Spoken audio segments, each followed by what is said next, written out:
Equipment and tools required for modification. Use a 2.0 mm hexagon screwdriver and a 5.5 socket screwdriver to remove the screws fixing the tail of the aircraft. Then remove the two M3 fixing screws in front and remove the outer shell. Flip the aircraft. Go to the head of the aircraft and use a 2.0 mm hexagonal screwdriver to remove the 4 CNC camera fixing screws at the bottom. Finally, remove the CNC fixing screws on the left and right sides. Remove the CNC side plates.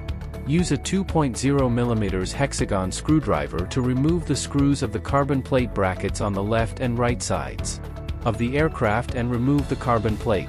We flip the aircraft. Use a 1.5 mm hexagonal screwdriver to remove the 4 air unit screws at the bottom. Then remove the air unit. Use a Phillips screwdriver to remove the 4 screws on the top of the TPU mounting bracket of the air unit receiver. Remove the air unit cable and power supply cable. Remove the air unit fixing screws. The fixed hole of the air unit needs to be enlarged. If there is no grinder or you don't want to enlarge the hole, you can also remove the bottom carbon plate for installation. Or choose a new bottom plate for installation when purchasing the upgrade kit. Here, for faster display, we will directly enlarge the hole. Use a grinder to enlarge the fixed hole of the bottom carbon plate for air unit.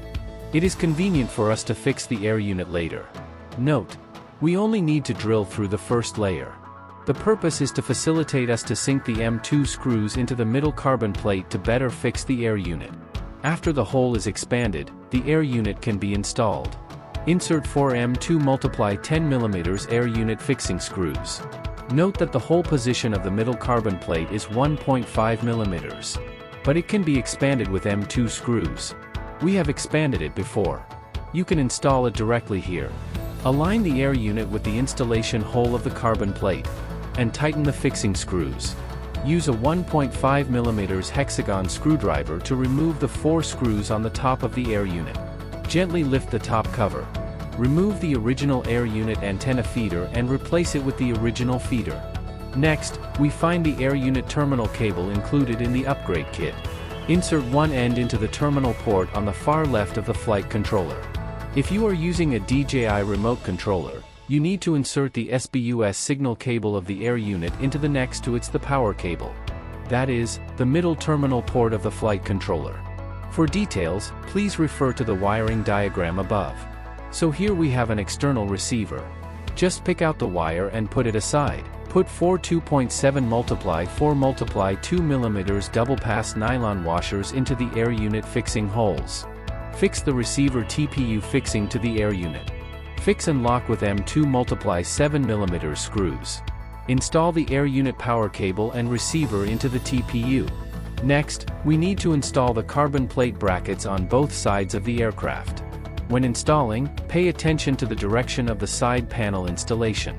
Use M3 screws to fix and lock the side panel. Now we install the CNC side plates of the camera. When installing, pay attention to the direction of the silicone pads. Install with the protruding surface facing outward. When installing the camera, pay attention to the positive and negative directions of the camera and install it with the logo facing down. Finally, use M2 × 7 mm screws to fix the camera to the side plates. Now we need to disassemble the BEC camera base. Replace the TPU fixings with the new ones in the set. Use a 1.5 mm hexagonal screwdriver to remove the screws on the left and right sides. Then put the 2.7 × 4 × 4 mm double pass nylon column into the fixing hole. Then fix the BEC module to the top. Fix and lock with M2 × 8 mm screws. Finally, we install the camera CNC side plate into the fuselage and tighten the bottom and left and right M3 screws. Connect the camera base cable to the BEC module. Finally, fix the base to the top of the CNC side plate and tighten 4 M3 fixing screws. Finally, close the shell. Fix and lock the M3 screws on both sides of the shell. The adaptation and modification of the Helion 1004 Air Unit Pro is completed.